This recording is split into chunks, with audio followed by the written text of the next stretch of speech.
જો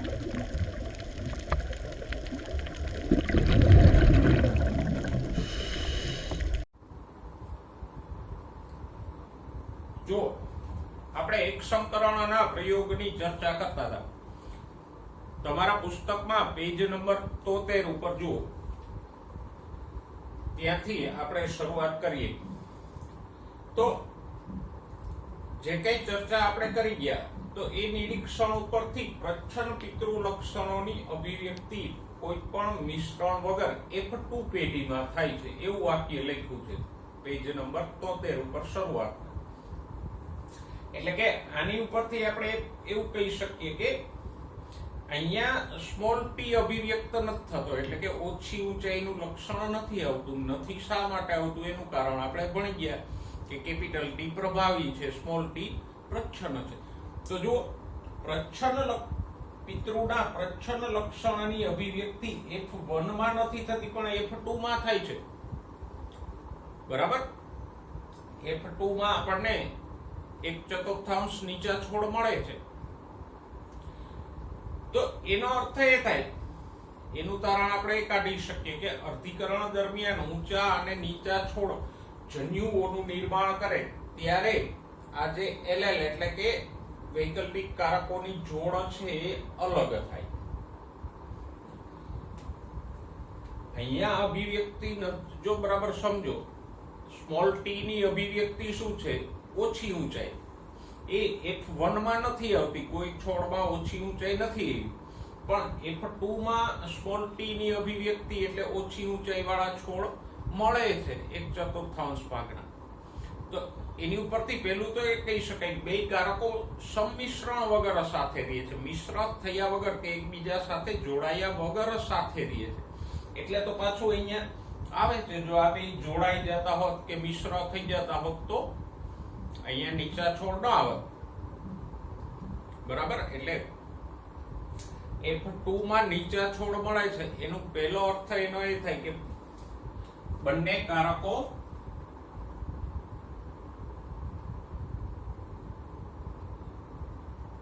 LLs એટલે વૈકલ્પિક કારકો. ગયા લેક્ચરમાં ભણી ગયા, ફરીવાર યાદ કરાવી દઉં. એક જ લક્ષણ માટેના બે જે કારકો છે એને આપણે શું કહીએ? એકબીજાના વૈકલ્પિક કારકો. જેમ કે t અને સ્મોલ t એકબીજાના વૈકલ્પિક કારકો છે અને વૈકલ્પિક કારકોને કહેવાય LLs. તો બંને LLs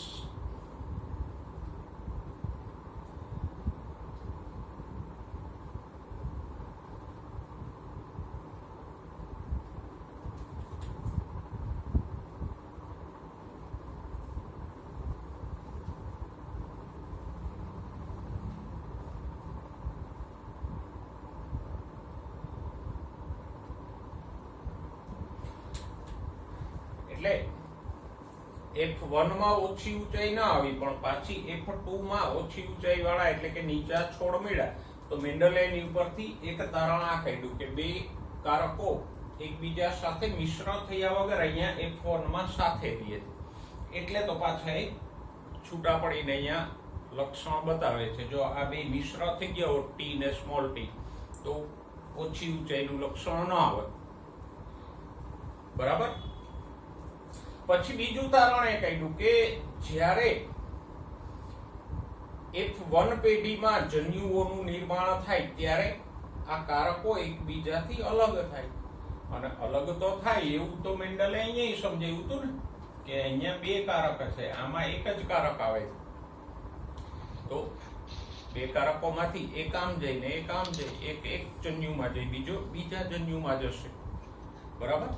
અને આજે આ વસ્તુને આપણે સમજી શકીએ કારણ કે આપણે અર્ધીકરણ ભણી ગયા. જો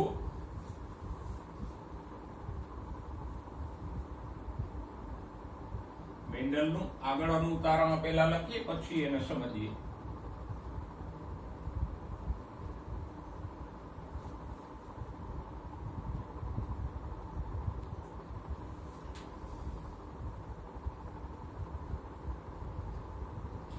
જ્યારે જન્યુ નિર્માણ થાય ત્યારે, જન્યુ એટલે નર જન્યુ ને માદા જન્યુ ઉત્પન્ન થાય ત્યારે પછી વટાણામાં થતા હોય કે કોઈ પ્રાણીમાં થતા હોય, બરાબર. પાછું કહી દઉં, પ્રાણીઓમાં આપણે શુક્રકોષને નરજન્યુ કહીએ અને નરજન્યુને શુક્રકોષ કહીએ અને માદાજન્યુને અંડકોષ કહીએ. નામ બદલાય છે, બાકી જે ફલન કરે એ જન્યુઓ કહેવાય. તો જ્યારે જન્યુ નિર્માણ થાય ત્યારે પિતૃ છોડના એલેલ્સ એકબીજાથી અલગ થાય.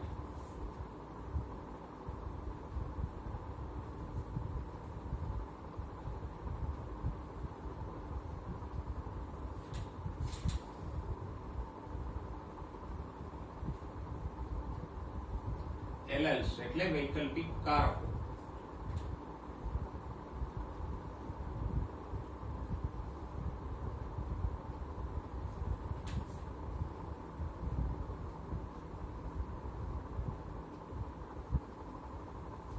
અને આ કારકો અલગ થાય છે એના પરિણામે શું થાય? તો કે એથી જન્યુઓમાં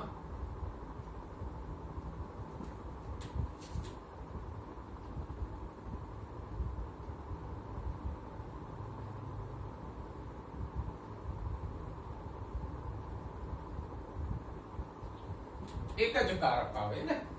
અહીંયા આપણે જુઓ, જન્યુમાં એક જ કારક લખ્યો છે. છોડ પાસે બે કારક છે, આ છોડ પાસે બે કારક છે, પણ બેના જન્યુઓમાં એક જ કારક આવ્યું. આ જ મેન્ડલનું તારણ છે. આપણે અર્ધીકરણના આધારે સમજીએ તો આપણે જાણીએ છીએ. જો અર્ધીકરણ આપણે ભણી ગયા 11મા ધોરણમાં. આ એક કોષ છે, તો અર્ધીકરણથી જન્યુઓ ઉત્પન્ન થાય. જન્યુઓ હંમેશા અર્ધીકરણથી ઉત્પન્ન થાય.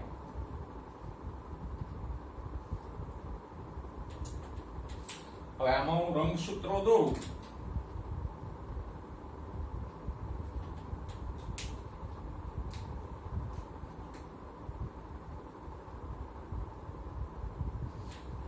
બે જોડી રંગસૂત્રો દોર્યા.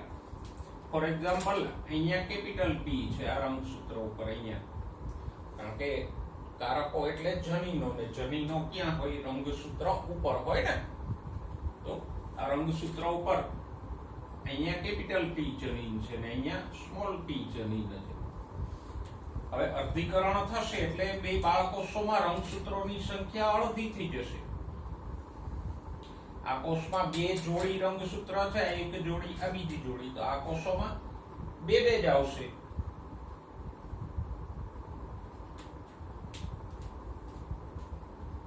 આમ બે જોડીમાંથી એક આવ્યું. તો હવે જુઓ, આમાં શું આવ્યું? કેપિટલ પી જનીન આવ્યું. અને આ રંગસૂત્ર જેમાં આવ્યું એમાં શું આવ્યું? સ્મોલ પી જનીન. આ અર્ધીકરણ આપણે જે ભણી ગયા કે જન્યુઓના નિર્માણ સમયે અર્ધીકરણ થાય એટલે જન્યુઓમાં રંગસૂત્રો અડધા થઈ જાય. રંગસૂત્રો અડધા થઈ જાય તો કારકો અડધા થઈ જાય. તો જુઓ, મેન્ડલ અંકલ અર્ધીકરણ નહોતા ભણ્યા છતાં એણે તારણ આપી દીધું ભણ્યા વગર કે જન્યુ નિર્માણ થાય ત્યારે પિતૃ છોડના આ એલેલ્સ અલગ થાય અને એને કારણે જન્યુમાં એક જ એલેલ એટલે કારક આવે જ ને. અર્ધીકરણ થાય તો રંગસૂત્રો અડધા થઈ જાય. રંગસૂત્રો અડધા થઈ જાય તો કારકો અડધા થઈ જાય. અહીંયા બે કારકો હતા છોડમાં, પણ જન્યુમાં એક જ કારક આવ્યું. તો આ મેન્ડલનું તારણ આપણે આપણા અર્ધીકરણના જ્ઞાનના આધારે સમજ્યા. બરાબર.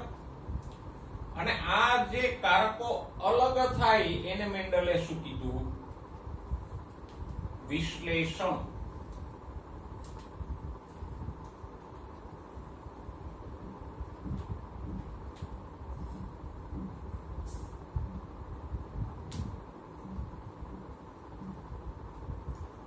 તો જન્યુ નિર્માણ સમયે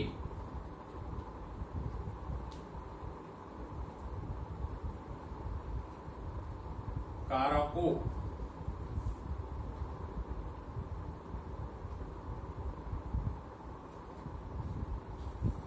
અલગ થાય તેને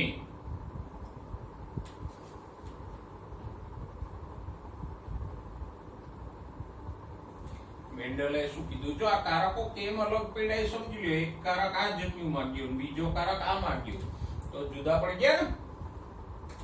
તો આ કારકો અલગ જ થયા, એને મેન્ડલે શું કીધું,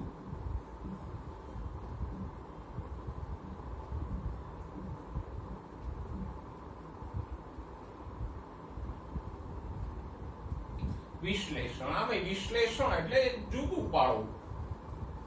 અને આ બાબતને શું કહેવાય, જન્યુના નિર્માણ સમયે કારકો અલગ થાય એ બાબતને મેન્ડલે શું કીધું, મેન્ડલનો બીજો નિયમ, વિશ્લેષણનો નિયમ.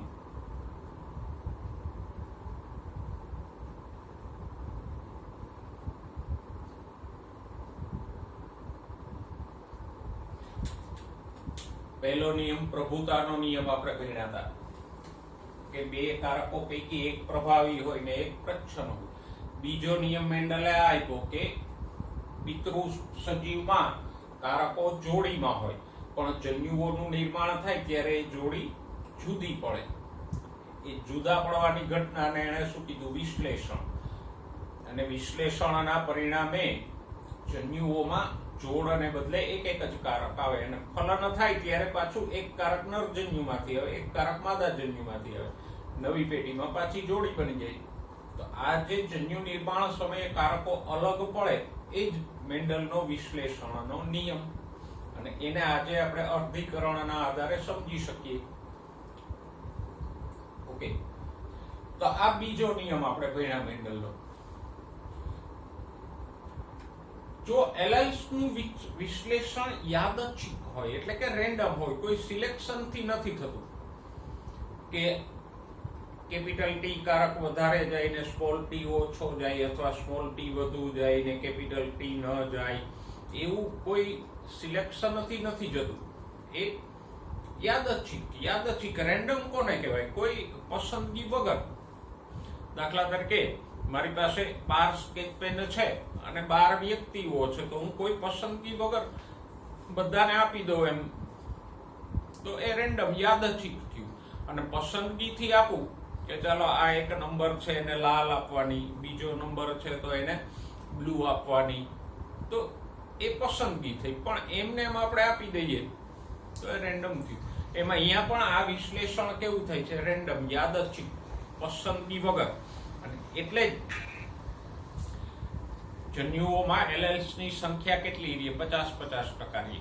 જેમ આપણે કોઈને ઉછાળીએ છીએ તો હેડ કે ટેલ પસંદગીથી નથી આવતો, એ રેન્ડમલી આવે, જે આવવો હોય એ. એમાં કોઈ આપણી પસંદગી નથી હોતી, બરાબર. અને એટલે જ હેડ અને ટેલ ની સંભાવના 50-50% રહે છે. એમ અહીંયા પણ આ જે વિશ્લેષણો થાય છે એ કેવું છે, યાદચ્છિક છે. એટલે જ અહીંયા વિશ્લેષણો થશે તો કેપિટલ ટી અને સ્મોલ ટી 50-50 રહેશે. જોઈએ આપણે દોરીએ. જો આ જ પ્રયોગને આપણે આગળ વધારીએ, ફોન પેઢી સુધી આપણે ગયા હતા.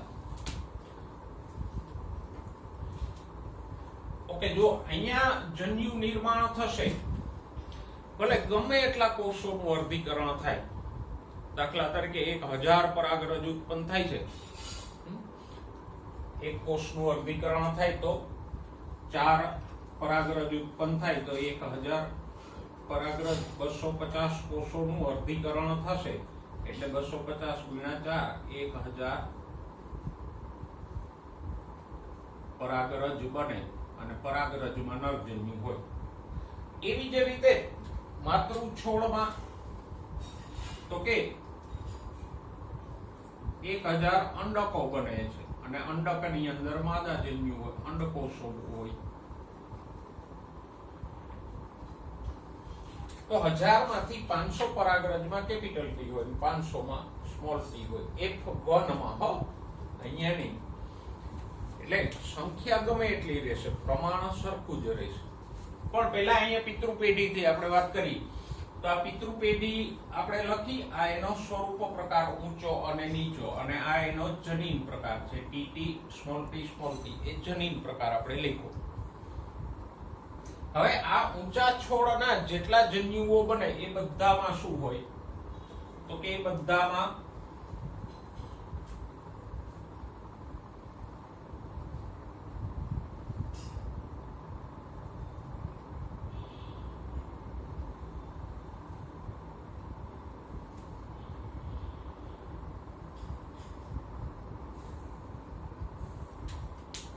કેપિટલ ટી જ હોય.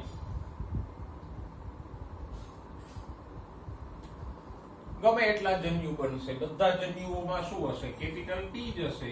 કોઈમાં સ્મોલ ટી નહીં હોય. શું કામે નહીં હોય? તો કે અહીંયા સ્મોલ ટી છે જ નહીં. બરાબર સમજાય છે? જો આને આપણે અર્ધીકરણથી સમજીએ કે આ એક કોષ છે, પછી એનું અર્ધીકરણ થઈને જન્યુ ઉત્પન્ન થાય છે. 4 કોષો ઉત્પન્ન થાય, પણ હું 2 જ બતાવું છું. તો આ રંગસૂત્ર છે અહીંયા, એક જોડી રંગસૂત્ર આપણે દોરીએ તો આ છોડમાં 2 કારકો કેપિટલ ટી છે. તો એક રંગસૂત્ર ઉપર એક કેપિટલ ટી ને એના સમજાત રંગસૂત્ર ઉપર એક કેપિટલ ટી. હવે આનું અર્ધીકરણ થશે તો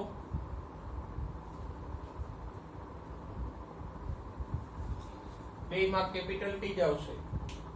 અને સજીવના બધા કોષોમાં રંગસૂત્રો અને જનીનો સરખા જ હોય. આપણું શરીર છે તો બધાય કોષોમાં રંગસૂત્રોની સંખ્યા અને એની ઉપરના જનીનો સરખા જ હોય. એવું ન હોય કે એક કોષમાં કેપિટલ ટી છે, બીજા કોષમાં વળી ટી સ્મોલ ટી હોય, ત્રીજા કોષમાં સ્મોલ ટી હોય. ના, એક સજીવના બધા કોષોમાં જનીનો એટલે કારકો સરખા જ હોય. તો આ વટાણાનો છોડ છે એના બધા કોષોમાં કેપિટલ ટી જશે. એટલે ગમે તેટલા કોષોનું અર્ધીકરણ થઈને જન્યુઓ બનશે, બધામાં શું આવશે? કેપિટલ ટી જ આવશે. કોઈમાં સ્મોલ ટી આવશે નહીં. એવી જ રીતે આના જન્યુઓ બને.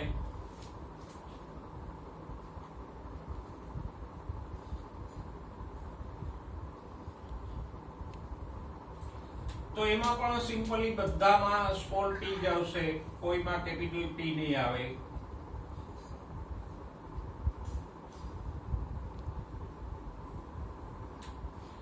કારણ કે છોડમાં જ કેપિટલ ટી નથી, તો બધા જન્યુઓમાં કેપિટલ ટી જ આવશે. હવે ફલન થાય એટલે શું થાય? આ F1 પેઢી મળશે આપણને. અહીંયા આ પિતૃ પેઢીના જન્યુઓ છે. આ છોડના જન્યુઓ છે. આ જન્યુઓ આ નીચા છોડના. જન્યુઓ તો ઘણા બધા હોય ને. વટાણાના છોડ હોય તો એમાં ઢગલાબંધ પરાગરજ ઉત્પન્ન થતી હોય, ઘણા બધા અંડકો ઉત્પન્ન થતા હોય. સંખ્યા હારે મતલબ નથી, પ્રમાણ સાથે મતલબ છે. અહીંયા બધા જ અંડકોષોમાં કેપિટલ ટી હશે. આમાં બધા પરાગરજમાં સ્મોલ ટી હશે.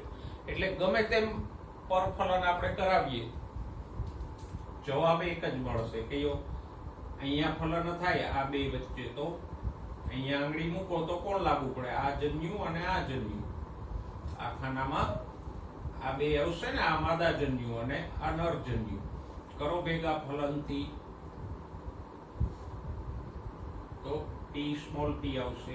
અહીંયા આંગળી મૂકો તો આ માદા જન્યુ, આ નર જન્યુ. સમજાય છે કેમ ભેગા કરવાના? જે ખાનામાં આંગળી મૂકી હોય એની કોલમને કયું લાગુ પડે છે? આ બે. તો પહેલા કેપિટલ પછી સ્મોલ લખાય.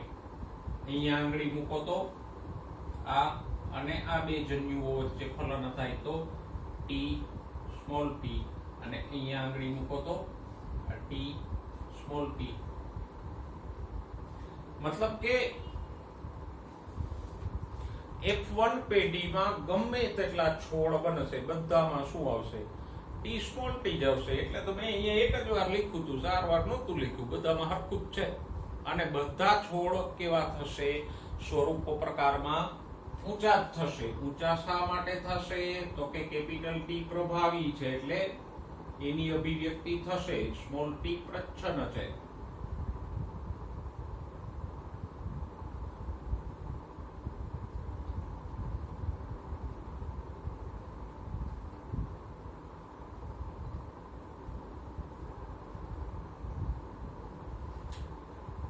તો આવી રીતે જન્યુઓનું નિર્માણ થાય ત્યારે કારકો જુદા પડે. અને જન્યુમાં એક જ કારક આવે તો આ કારકો જુદા પડવાની ઘટનાને મેન્ડલે શું કીધું? વિશ્લેષણ. વિશ્લેષણ એટલે જુદું પડવું. શું જુદું પડે છે? કારકોની જોડી. અને એ બાબતને એણે શું કીધું? વિશ્લેષણનો નિયમ. અને આવો નિયમ લોજિકલી તાર્કિક રીતે સાચો હતો, કારણ કે અહીંયા બે કારક છે, જન્યુમાં એક આવે તો પાછું ફલન થાય ત્યારે નવી પેઢીમાં બે થઈ જાય. જન્યુમાં બે ના બે જ કારક કરીએ, વિશ્લેષણ ન થાય તો આગલી પેઢીમાં 4 કારકો થઈ જાય, એના પછીની પેઢીમાં 8 કારકો થઈ જાય. તો એ તો તાર્કિક રીતે સાચું ન ગણાય. તો આ મેન્ડલનું લોજિક તર્કઈ સાચો હતો અને આપણે અર્ધીકરણથી પણ આ વિશ્લેષણને આજે સમજી શકીએ. તો આ મેન્ડલનો બીજો નિયમ, વિશ્લેષણનો નિયમ આપણે અહીંયા સમજ્યા. હવે જો નીચેના પેરેગ્રાફમાં, એ જ પેરેગ્રાફમાં નીચે તમને એક શબ્દ આપ્યો છે, પ્યુનેટ સ્ક્વેર. પ્યુનેટ સ્ક્વેર એટલે બીજું કઈ નહીં, આ જે ચોરસ દોરી અને એમાં છોડ દર્શાવવાની પદ્ધતિ છે એ કોણે આપી? આમ દોરીને એમાં છોડ લખવાની પદ્ધતિ રેજિનાલ્ડ સી પ્યુનેટ નામના વૈજ્ઞાનિકે આપી. એટલે આ જે ચોરસ છે એને શું કહેવાય? Punnett square. તો એ પ્યુનેટ સ્ક્વેર એટલું બધું અગત્યનું નથી, નહીતર અમે દેશી પદ્ધતિમાં આમ લખતા એમ. ટી સ્મોલ ટી પિતૃ પેઢી, પછી આ એના જન્યુઓ.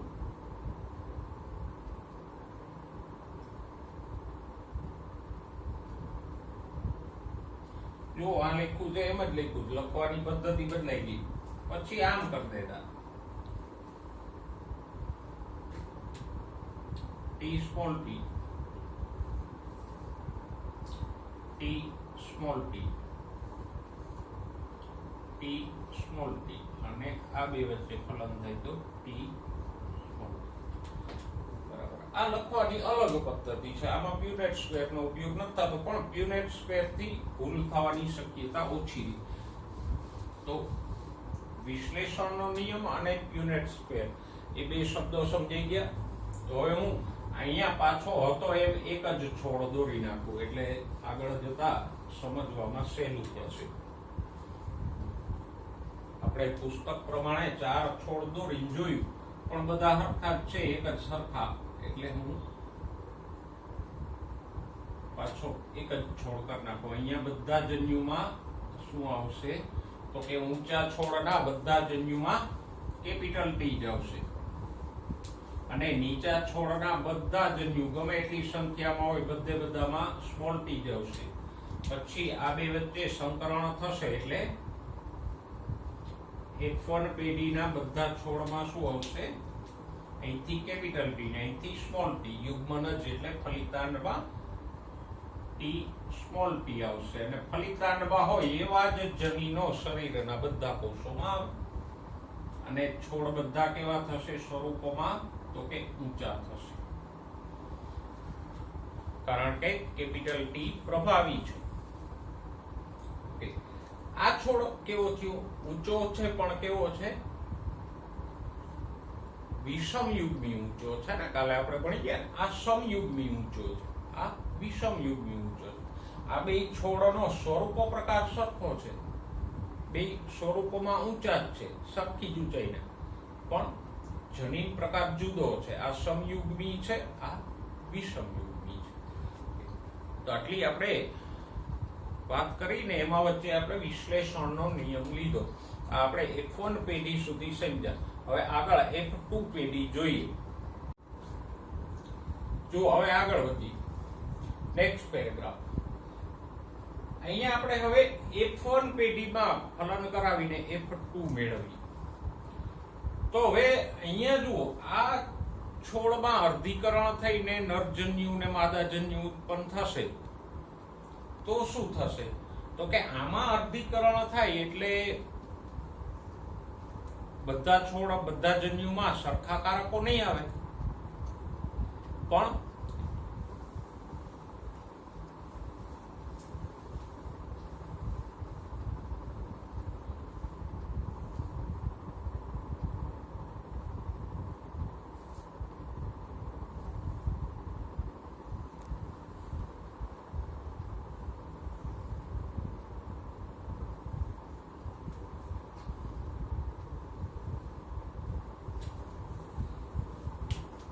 અહીંયા અર્ધીકરણ થશે અને નરજન્યુ ઉત્પન્ન થશે તો અડધા નરજન્યુમાં કેપિટલ ટી આવશે અને અડધા નરજન્યુમાં સ્મોલ ટી આવશે.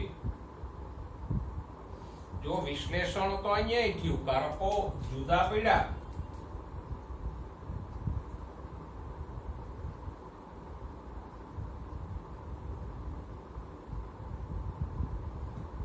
આને આપણે નરજન્યુ ગણી લઈએ.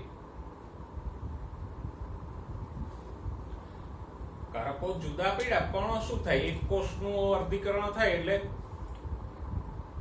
જે કોષો બને એમાં એકમાં કેપિટલ ટી આવે, બીજામાં સ્મોલ ટી આવે. પછી એવા 100 કોષોનું અર્ધીકરણ થાય તો અડધા કોષોમાં કેપિટલ ટી આવે, અડધા કોષોમાં સ્મોલ ટી આવે ને, એટલે 50% નરજન્યુમાં કેપિટલ ટી કારક આવશે અને 50%માં સ્મોલ ટી કારક આવશે.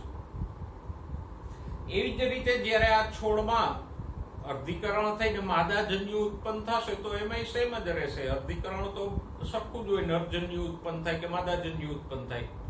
તો અડધા માદાજન્યુમાં કેપિટલ ટી આવશે અને અડધા માદાજન્યુમાં સ્મોલ ટી કારક આવશે.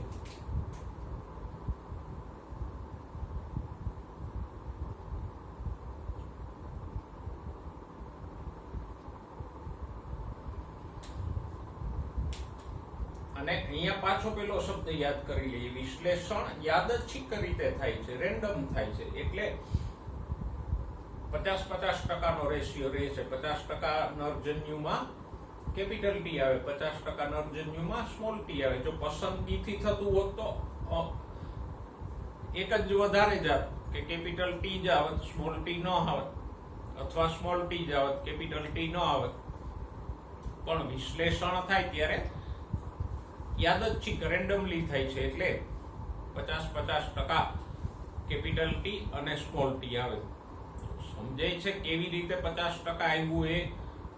કારણ કે અહીંયા બે કારકો છે, અર્ધીકરણ થાય તો એકમાં કેપિટલ ટી જાય, એકમાં સ્મોલ ટી જાય. હમણાં અહીંયા આપણે દોર્યું હતું એમ, રંગસૂત્રોની જોડી છૂટી પડે અર્ધીકરણમાં તો એકમાં કેપિટલ ટી આવશે, બીજા કોષમાં સ્મોલ ટી આવશે.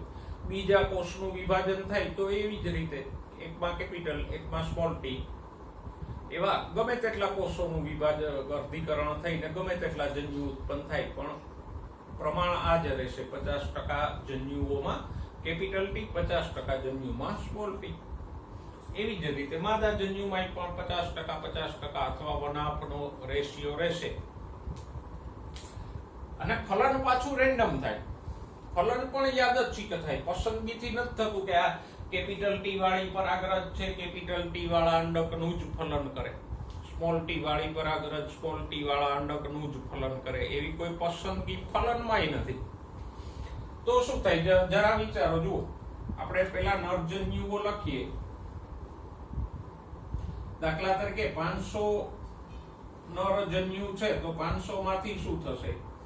આપણે 400 રાખીએ. ચલો, 400 નરજન્યુ છે તો 200 માં કેપિટલ ટી હશે, 200 પાસે સ્મોલ ટી હશે. બરાબર? એવી જ રીતે 400 માદાજન્યુ છે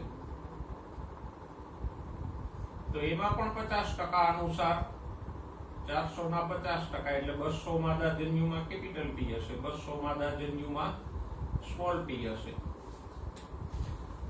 હવે આ બધા નરજન્યુ ને માદાજન્યુ વચ્ચે ફલન થાય ત્યારે શું થાય? તો કે આ 200 માંથી 100 છે એ આનું ફલન કરે અને 100 આનું ફલન કરે. ફલન પણ યાદચ્છિક રેન્ડમ છે, પસંદગીથી નથી થતું. એટલે અમુક પરાગરજ આનું ફલન કરશે, અમુક પરાગરજ આની સાથે ફલન કરશે. એવી જ રીતે અમુક આનું ફલન કરશે, અમુક આનું ફલન કરશે. એટલે ચારે કોમ્બિનેશન થશે ને, capital T, T small T ને સ્મોલ ટી.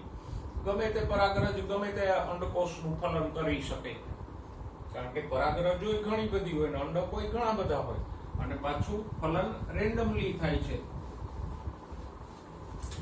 તો આ બે વસ્તુઓ અહીંયા F2 પેઢી માટે સમજી લ્યો કે F1 પેઢીમાં જન્યુઓ ઉત્પન્ન થાય તો વિશ્લેષણ થાય એટલે શું બને તો કે અડધા જન્યુઓમાં કેપિટલ T આવે, અડધા જન્યુઓમાં સ્મોલ t આવે. એવી જ રીતે માદા જન્યુનું નિર્માણ અર્ધીકરણથી થાય અને વિશ્લેષણ થાય એટલે અડધા માદા જન્યુમાં કેપિટલ T આવે, અડધા માદા જન્યુમાં સ્મોલ t આવે. આ એક વાત. બીજી વાત, નરજન્યુ હોય ઘણા બધા છે, માદા જન્યુ હોય ઘણા બધા છે. તો અમુક કેપિટલ T વાળા નરજન્યુ કેપિટલ T વાળા માદા જન્યુનું ફલન કરશે. અમુક કેપિટલ T વાળા નરજન્યુ સ્મોલ t વાળા માદા જન્યુનું ફલન કરશે. એવી જ રીતે સ્મોલ t વાળા નરજન્યુ કેપિટલ T વાળા માદા જન્યુનું ફલન કરશે અને સ્મોલ t વાળા નરજન્યુમાંથી અમુક સ્મોલ t વાળા માદા જન્યુનું ફલન કરશે. એટલે વિશ્લેષણ થાય એને પરિણામે એક તો 50-50% જન્યુઓ બને અને બીજું ફલન રેન્ડમલી થાય એટલે અરસપરસ ગમે તેમ ફલન થશે. ઓકે, તો પેલી ધારણા બાંધીએ. આ બે વચ્ચે ફલન થાય એટલે કે કેપિટલ T વાળો નરજન્યુ કેપિટલ T વાળા માદા જન્યુનું ફલન કરે તો નવા છોડમાં શું આવે? T એક કેપિટલ T નરજન્યુમાંથી એવો, બીજો માદા જન્યુમાંથી એવો. પાછી જોડી જેમ અહીંયા થતી હતી એમ જ જોડી બની ગઈ. પણ મેં કીધું એમ અમુક આની સાથે ફલન કરશે તો અમુક નરજન્યુ આનું ફલન કરશે. તો આ બે વચ્ચે ફલન થાય તો શું થાય? T સ્મોલ t આવે ફલિતાંડ યુગ્મનજમાં. પછી આ સ્મોલ t વાળા નરજન્યુ છે એમાંના અમુક આવા માદા જન્યુનું ફલન કરશે કેપિટલ T વાળાનું એટલે T સ્મોલ t. જો લખાય હંમેશા પ્રભાવી પેલા હો, અહીંયા પછી સ્મોલ t નહીં લખવાનું, T સ્મોલ t જ લખાય. અને આવા નરજન્યુ આવા માદા જન્યુનું ફલન કરે તો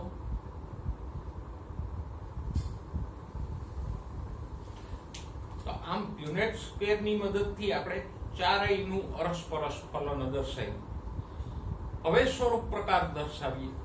જો કેપિટલ T છોડ તો ઊંચો જ હોય, કારણ કે અહીંયા જ આપણે ધારણા લીધી છે કે ઊંચો છોડ કેપિટલ T ધરાવતો હોય એ ઊંચો હોય.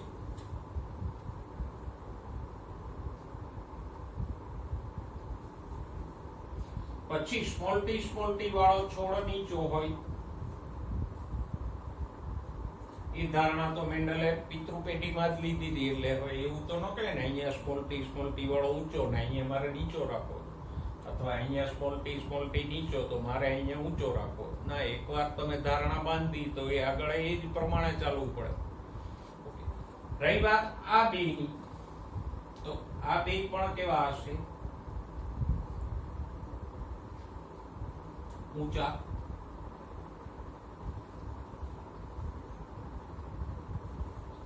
એનું કારણ તો કે અહીંયા T સ્મોલ t વાળા ઊંચા છે તો અહીંયા પણ F2 માં પણ T સ્મોલ t વાળા ઊંચા જ થાય. આ થઈ F2 પેઢી.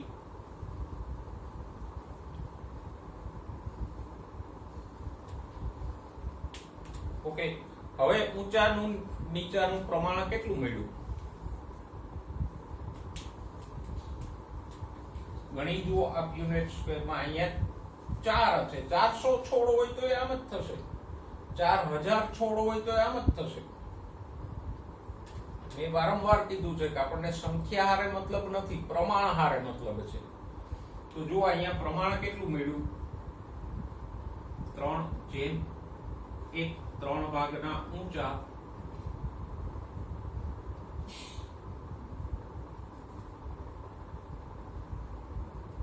અને 1 ભાગના નીચા. બીજા શબ્દોમાં લખીએ અને તો 3/4 અને 1/4 મળ્યું.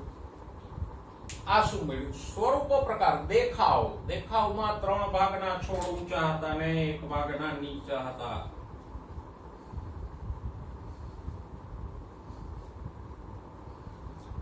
F2 માં,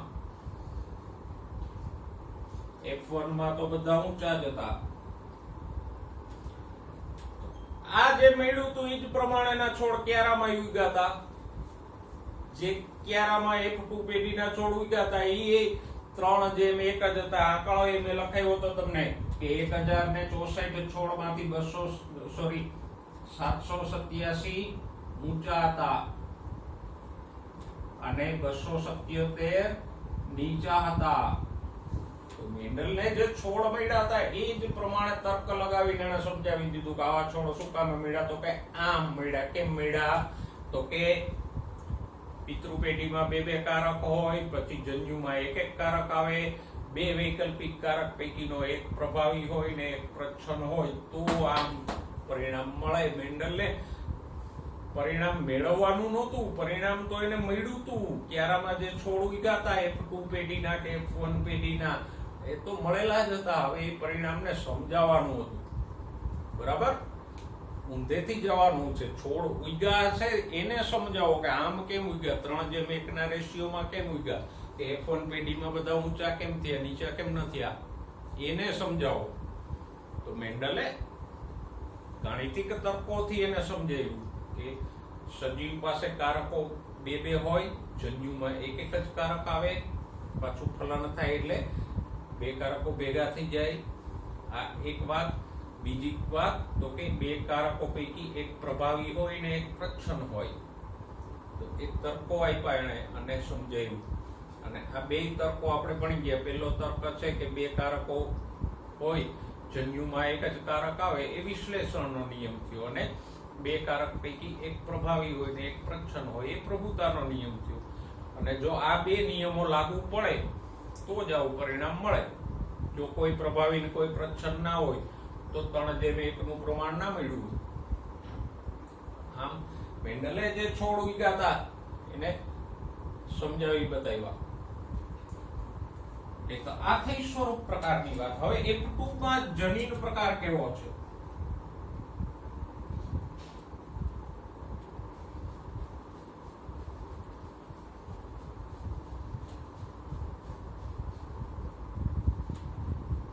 તો કે જનીન પ્રકાર આમ આપણે લખી શકીએ: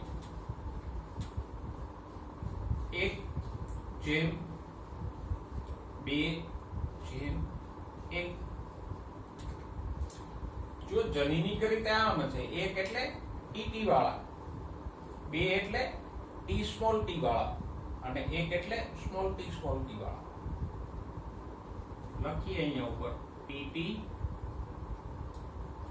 સ્મોલ ટી અને સ્મોલ ટી છે ને. આ જ પ્રમાણે ટી વાળાનો એક ભાગ છે 25% છે અથવા 1/4 છે.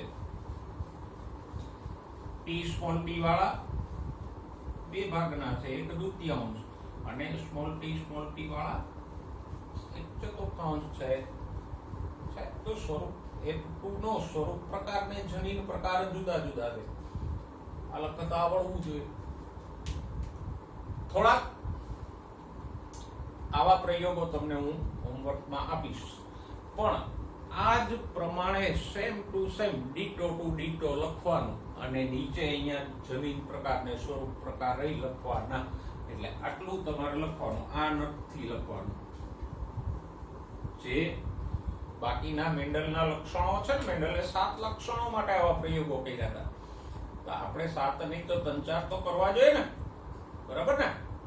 તો તમારે આ જ પ્રમાણે લખવાનું. પહેલા આમ દોરો, પછી સ્વરૂપ પ્રકાર, જનીન પ્રકાર લખો. એમાં એક અક્ષર આડાવડો નથી કરવાનો. નથી એટલે કરવાનો કે પછી જ્યાં જો આ લખતા નહીં આવડે ને તો સમજાશો ને તો લખવામાં ભૂલ કરશો. મોટે ભાગે એવું થાય કે અહીંયા 2 કારક થાય, અહીંયા 2 લઈ લે, પછી લોચે ચડે. અહીંયા ટી સ્મોલ ટી લખીએ આપણે, પછી ગોથે ચડે. એટલે જેટલું સમજવું અગત્યનું છે એટલું જ આ લખવું અગત્યનું છે. એટલે તમારે સેમ ડિટ્ટો આમ જ જે હોમવર્ક આપવું એ કરવાનું છે. ખાલી અહીંયા કારકો ને લક્ષણો બદલાશે, બાકી આ જ બધું ઉતરતું હોય છે. અરે ઘણા બધા તો બીજું લક્ષણ આપ્યું હોય ને તો અહીંયા ટી લખી દોરી નાખે. ના, કારકો બદલવાના. જોઈશું. તો આ એક સંકરણનો એક પ્રયોગ આપણે સમજ્યા કે F1 કેમ મળી, F2 કેમ મળી, પ્રમાણ આપણને જે મળ્યું છે 1/4, 1/2, 1/4, સ્વરૂપ પ્રકારમાં 3/4, 1/4 એને આપણે સમજ્યા. હવે આ જ વસ્તુને મેન્ડલે એક ગાણિતિક દ્વિપદીથી સમજાવ્યું, કારણ કે મેન્ડલ છે એ મૂળભૂત થોડોક ગણિતશાસ્ત્રી હતો. જો મેન્ડલે કઈ દ્વિપદી વાપરી? ax plus by નો હોલ સ્ક્વેર. આનું સાદું રૂપ શું થાય તો એ આગળ આપણે આપશું, પણ અહીંયા એણે a અને b શું લીધું તો કે જ્યાં a બરાબર કેપિટલ T નું પ્રમાણ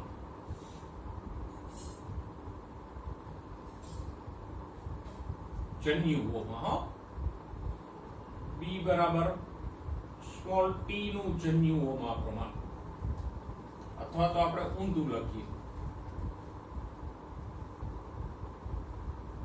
કેપિટલ T વાળા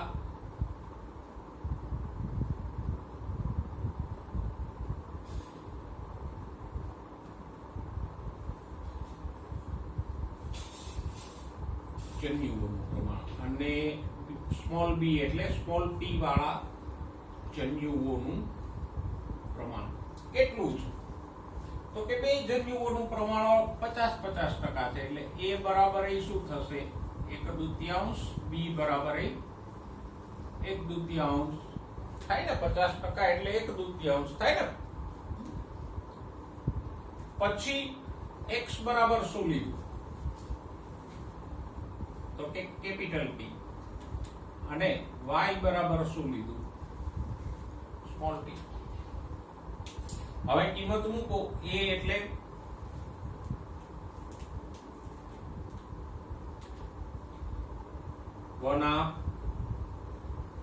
x એટલે કેપિટલ T પ્લસ b એટલે 1/y એટલે સ્મોલ t એનો વર્ગ. તો સાદું રૂપ શું થશે જો આમ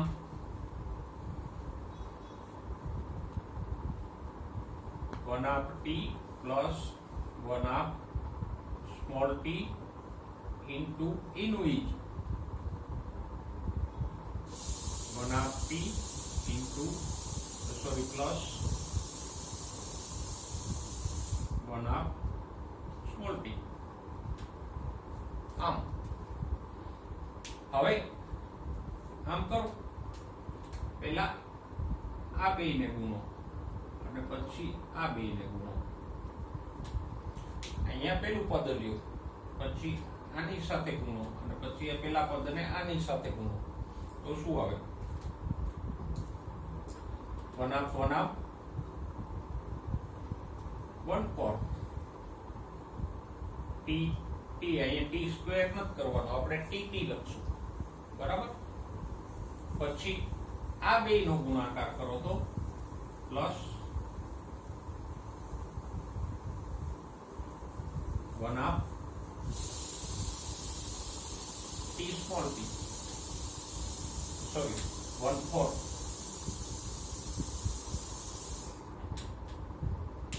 હવે આ બીજું પદ લ્યો, એને આની સાથે ગુણો, પેલા સાથે ને પછી બીજા સાથે ગુણો. સિમ્પલ છે બરાબર. તો જેમ આ પેલું પદ લઈને આ પેલા સાથે, પછી આ પેલું બીજા સાથે, એમ બીજું પેલું, બીજું બીજું. તો આ બે નો ગુણાકાર કરો તો શું મળે તો કે 1/1/1/4. પણ પેલા આ બે નો હું લખી નાખું એટલે સહેલું પડે 1/4 t સ્મોલ t, અને પછી આ બે નો લખો તો 1/4 સ્મોલ t સ્મોલ t. બરાબર. હવે આ બે છે આનો સરવાળો કરી દો તો શું થશે 1/4 t small t plus 1/4 t small t. આમ થઈ જશે. અહીં જગ્યા નથી એટલે હું અહીં લખું છું બરાબર.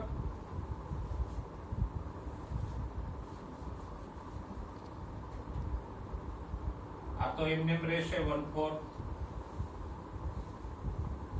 pt પ્લસ આ બે ને ભેગા કરો એટલે શું થાય, આ બે પદ નો સરવાળો કરો તો 1/2 t small t, અને આ એક જ છે એટલે આમને રહેશે 1/4 small t small. જો મળી ગયું આવું જ પ્રમાણ, અહીંયા ઈ છે ને tt નું પ્રમાણ કેટલું છે 1/4 આ રહ્યું, t small t નું પ્રમાણ કેટલું છે અહીંયા 1/2 આ રહ્યું, small t નું પ્રમાણ કેટલું છે 1/4 આ રહ્યું. જે જનીન પ્રકાર આપણે લખ્યો છે ઈ જ મેન્ડલે ગાણિતિક દ્વિપદીથી સમજાવ્યો. આપણે દ્વિપદીને શું લેવા દેવા, આપણે આમ સમજીએ, ગમે એમ સમજો, આમ સમજો કે આમ સમજો, સમજવાથી મતલબ છે. તો આ જે દ્વિપદી આપી હતી એ મેં તમને સમજાવી, એ આગળ ક્યાંય નહીં આવે, ખાલી આને અત્યારે આમ સાદા રૂપ પૂરતી સમજી લો, બરાબર. હા, પછી આના આધારે તમને કોઈ એમસીક્યુ પૂછી લે તો તમારે સાદું રૂપ મૂકી દેવાનું કે આ પ્રમાણ તો સરખું જ રહેશે, a ને b નું પ્રમાણ તો 1/1 જ રહેશે. પછી અહીંયા બદલાય, અહીંયા તમને t small t આપ્યું છે તો અહીંયા m ને small m આપી દઈએ, અથવા તો p ને small p આપી દઈએ, તો એ અક્ષરો બદલી કાઢવાના. બાકી આનું એટલું ખાસ મહત્વ નથી, મહત્વ આનું છે આ F2 સુધીનો જે લખ્યું છે એ, અને આ સ્વરૂપ પ્રકાર જનીન પ્રકાર. ઓકે,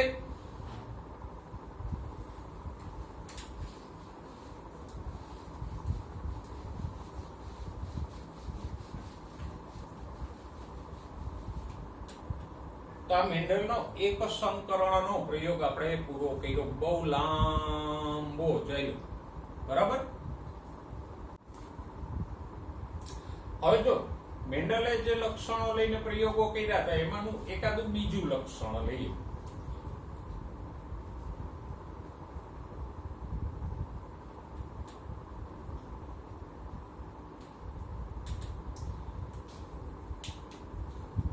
બીજા લક્ષણ તરીકે હું લઉં, ચલો, બીજનો આકાર.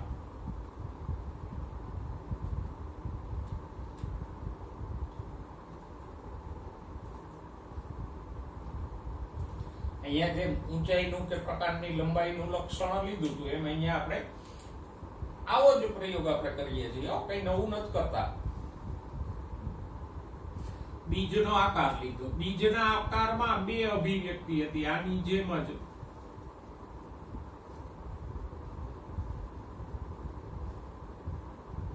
અહીંયા કઈ બે અભિવ્યક્તિ હતી, લક્ષણ અહીંયા ઊંચાઈ હતું ને અભિવ્યક્તિ કઈ હતી, વધુ ઊંચાઈ અને નીચું. એમ બીજના આકારમાં બે અભિવ્યક્તિ છે, કઈ તો કે એક ગોળ બીજ, અભિવ્યક્તિ કયો કે સ્વરૂપ પ્રકાર કયો હોય એક જ, તો બે સ્વરૂપ પ્રકાર છે, ગોળ અને બીજા ખરબચડા.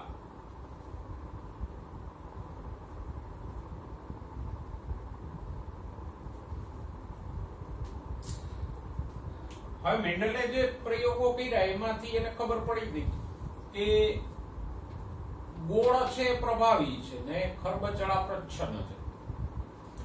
પ્રભાવી કોને કહેવાય તો કે મેન્ડલે F1 માં જે પ્રદર્શિત થાય એ પ્રભાવી, બરાબર ને. જો અહીંયા જો કેપિટલ T પ્રભાવી છે, વધુ ઊંચાઈનું કારક પ્રભાવી છે, તો F1 માં બધા ઊંચા થયા અને F2 માં 3 ભાગના ઊંચા થયા.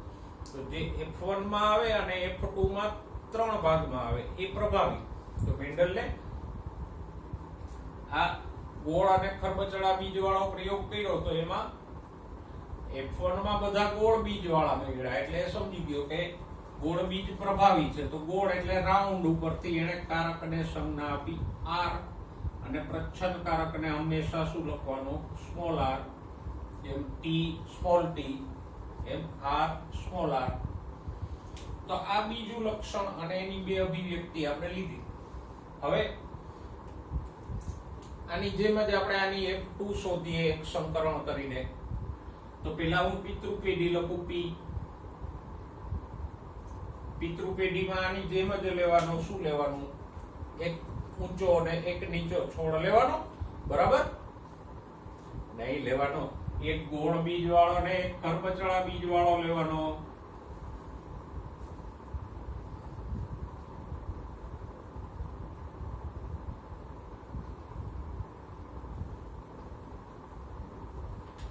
બે શુદ્ધ છે, જેમ અહીંયા શુદ્ધ એટલે સમયુગ્મી, શુદ્ધ એટલે સમયુગ્મી અને વિષમયુગ્મી. તો બે સમયુગ્મી છે, તો સમયુગ્મી ગોળ બીજ વાળો છે એટલે શું લખશું અહીંયા? R. જો વિષમયુગ્મી ગોળ હોત તો R સ્મોલ r થાત. પણ મેન્ડલે જે કઈ પિતૃઓ લીધા હતા એ બધા કેવા લીધા હતા? શુદ્ધ લીધા હતા. અને આપણે આગળ ભણી ગયા કે મેન્ડલે 14 શુદ્ધ સંવર્ધિત છોડ બનાવ્યા. એટલે બનાવ્યા તો નહીં પણ વિકસાવ્યા. તો શુદ્ધ ગોળ બીજ વાળો, શુદ્ધ ખરબચડા બીજ વાળો છે એટલે સ્મોલ r. જેમ અહીંયા tt સ્મોલ t સેમ અહીંયા r સ્મોલ r. જો વિદ્યાર્થીઓ ભૂલ ક્યાં કરે? એક તો અહીંયા કરે, r ને બદલે એકલો r મૂકી દે, એકલો સ્મોલ r મૂકી દે, એક જ. તો આ પહેલી વાત ધ્યાનમાં રાખવાની, કારકો હંમેશા જોડીમાં હોય. પછી લખીએ F1 પેઢીના પિતૃ પેઢીના જન્યુઓ.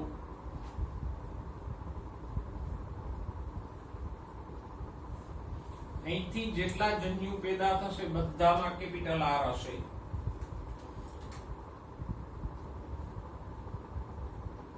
આ છોડમાંથી જેટલા જન્યુ પેદા થશે એ બધામાં કેપિટલ R હશે.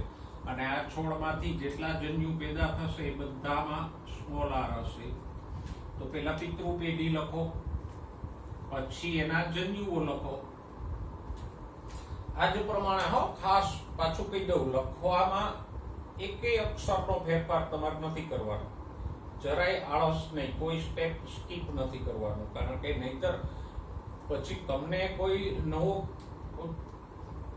ક્રોસ પૂછે એટલે કે સંકરણ પૂછે તો લખવામાં ભૂલ થાય તો પરિણામ છે એટલે ખોટું મળે.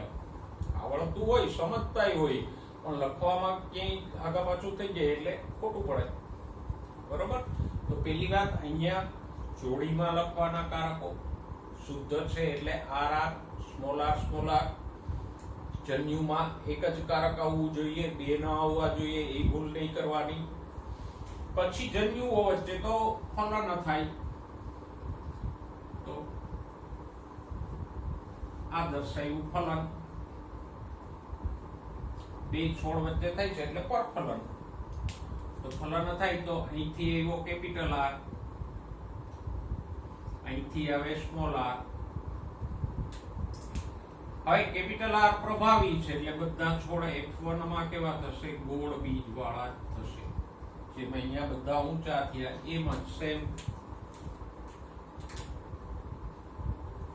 આ F1 પેઢી જુઓ સરખું જ છે. ત્યાં t સ્મોલ t હતો, અહીંયા r સ્મોલ r. ત્યાં કેપિટલ T પ્રભાવી હતો એટલે ઊંચા થયા, અહીંયા r પ્રભાવી છે તો બધા ગોળ બીજ વાળા થયા. લક્ષણ બદલાનું, કારકો એના બેના બે જ છે, વિશ્લેષણ થાય છે, પ્રભાવી પણ હોય છે, બધું એ જ છે. હવે F1 માં જન્યુઓ ઉત્પન્ન થાય તો શું થાય? તો પહેલા હું યુનિટ સ્ક્વેર દોરું.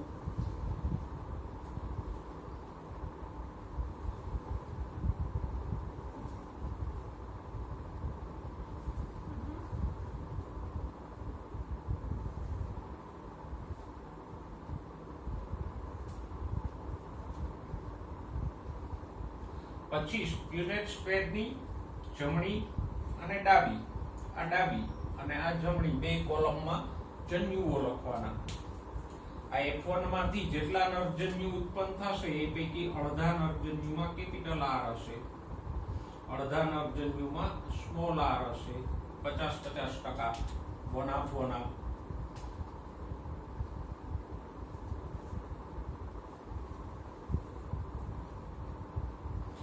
એવી જ રીતે માદા જન્યુઓ જેટલા છોડમાંથી ઉત્પન્ન થશે એમાંના અડધા માદા જન્યુમાં કેપિટલ R હશે, અડધા માદા જન્યુમાં સ્મોલ r હશે.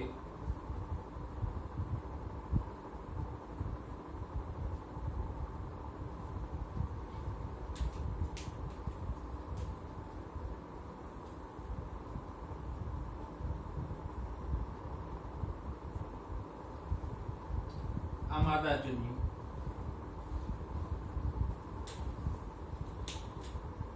બરાબર. તો અહીંયા પણ ભૂલ નહીં કરવાની. અહીંયા r સ્મોલ r છે તો r વાળા જન્યુ અને સ્મોલ r વાળા નરજન્યુ.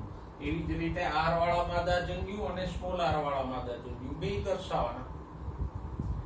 એમાંય ભૂલ ના થવી જોઈએ. પાછું યાદ કરાવી દો કે લખવામાં જ મોટા ભાગના વિદ્યાર્થીઓ ભૂલ કરે, સમજવામાં વાંધો નથી હોતો. પણ આ જ્યારે આમ હું આપું કે ભાઈ આવા બે છોડ લ્યો અને એનું એક સમકરણ કરીને બતાવો, એટલે પછી ક્યાંક ને ક્યાંક લોચા પડે. ઘણા બધા તો અહીંયા ટીટી લખીને આવે આમાં આર ને બદલે સાહેબ એનું ભણેલું ભૂલી જાય. એટલે ધ્યાન રાખજો, લખવા ઉપર ખાસ ભાર દેજો. આ જે છે એક પેટર્ન માં જ લખવાનું. ઓકે, આ F2 પેઢી થઈ.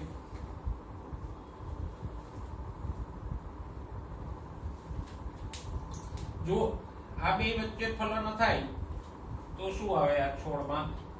RR. પછી આ બે વચ્ચે ફલન થાય તો એમ ન આવડે તો અહીંયા આંગળી રાખવાની. અહીંયા કોણ આવે છે? તો કે અહીંથી આ ને અહીંથી આ, આમ. તો શું આવશે? r સ્મોલ r જ લખાયો, સ્મોલ r ન લખાય. પછી અહીંયા તો કે કોણ આવે? અહીંથી r, અહીંથી સ્મોલ r. અહીંયા રાખો આંગળી, અહીંથી સ્મોલ r અને અહીંથી પણ સ્મોલ r. આ જનીન પ્રકારો લખાય F2 ના. હવે F2 ના સ્વરૂપ પ્રકાર લખીએ તો આ છોડ કેવો થાય? RR વાળો છે એટલે કેવો થશે? ઊંચો. બરાબર? નહીં, ગોળ બીજ વાળો. પછી R સ્મોલ r કેવો થશે? આ રહ્યું અહીંયા ગોળ, કારણ કે કેપિટલ R પ્રભાવી છે. આ કેવો થશે? તો કે એ પણ ગોળ જ થાય ને. આ ગોળ થયો તો આ ગોળ જ થાય, એ થોડો ખંડ થાય. આ કેવો થશે? ખરબચડો.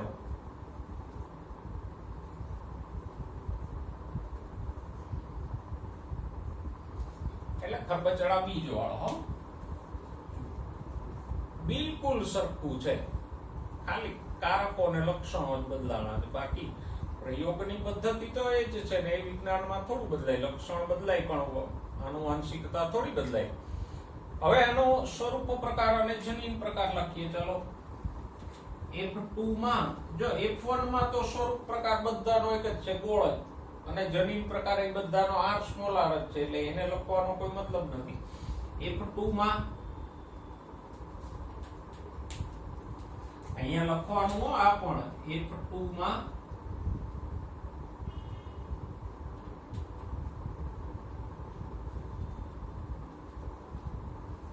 સ્વરૂપ પ્રકાર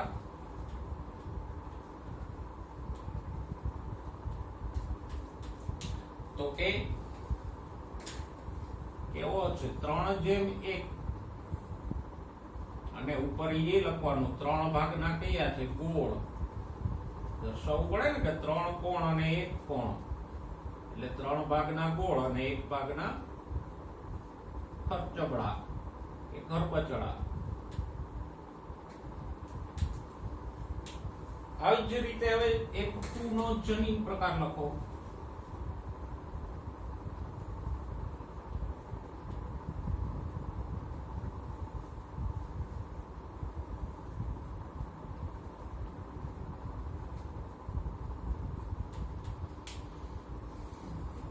જો શું થશે જનીન પ્રકાર? તો કે sorry, RR, R small r અને સ્મોલ r સ્મોલ r. પ્રમાણ લખો નીચે. કેટલું છે? RR કેટલા છે? તો કે 1/1/4. R સ્મોલ r કેટલા છે? 2/1/2. અને સ્મોલ r કેટલા છે? 1/1/4. 4 માંથી 1, 4 માંથી 2 હોય તો 1/2 થઈ ગયું. તો આ પ્રમાણે આપણે લખવાનું છે. એટલે પહેલા તો આને તમારી નોટમાં લખજો, પછી આને લખજો, અને હવે આગળ તમને હોમવર્કમાં આપું છું એ 2-3 લખજો. ચાલુ રાખો.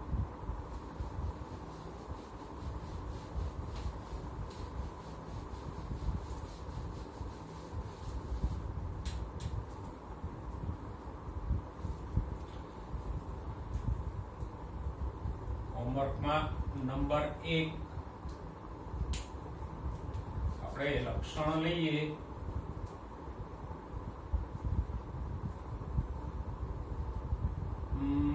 લક્ષણ તરીકે લઈએ આપણે બીજનો રંગ.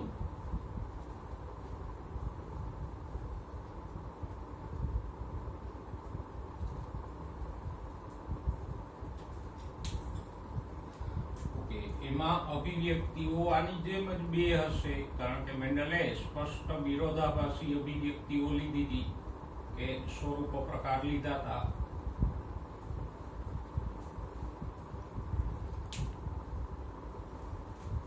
અભિવ્યક્તિ બે છે. એક છે પીળા બીજ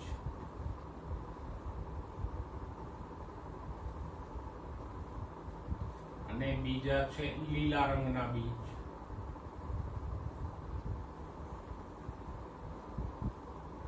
પીળા બીજ પ્રભાવી છે એટલે યલો ઉપરથી વાય, અને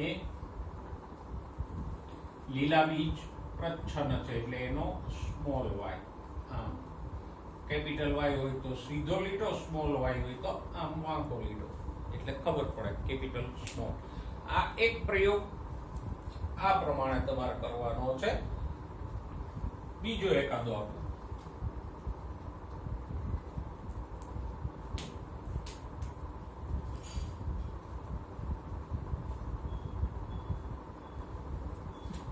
લક્ષણ આપણે અહીંયા લઈશું પુષ્પનો રંગ લઈએ. ચાલો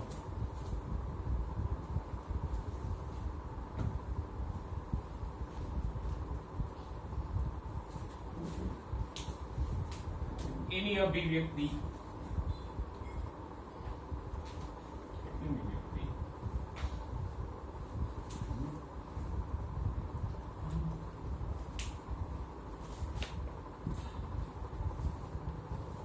તો કે પુષ્પમાં બે રંગ છે, જાંબલી રંગ અને સફેદ રંગ.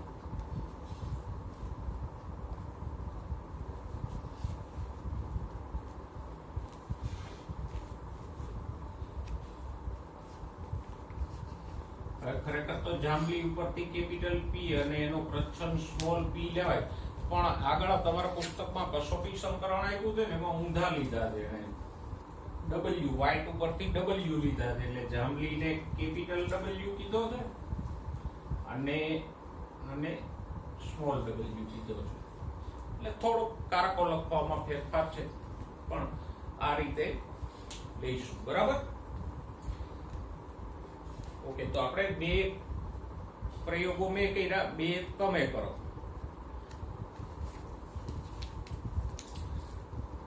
ઓકે, હજી એકાદો લખી દઉં એટલે તમને બરાબર હાથ બેસી જાય. લક્ષણમાં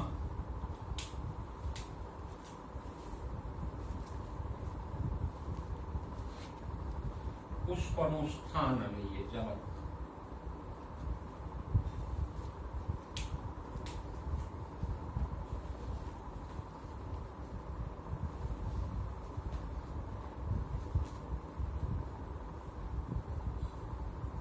ભણી ગયા કે અમુક છોડમાં અગ્રીય એટલે ટોચ ઉપર પુષ્પ આવતા હતા, અમુકમાં કક્ષીય એટલે પર્ણની કક્ષમાંથી સાઈડમાં પુષ્પ આવતા હતા. તો અહીંયા અભિવ્યક્તિ બે છે.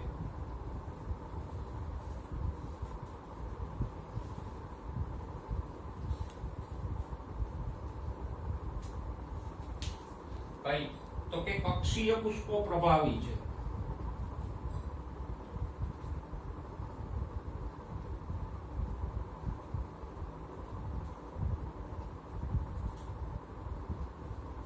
અને અગ્રીય પ્રચ્છન્ન છે.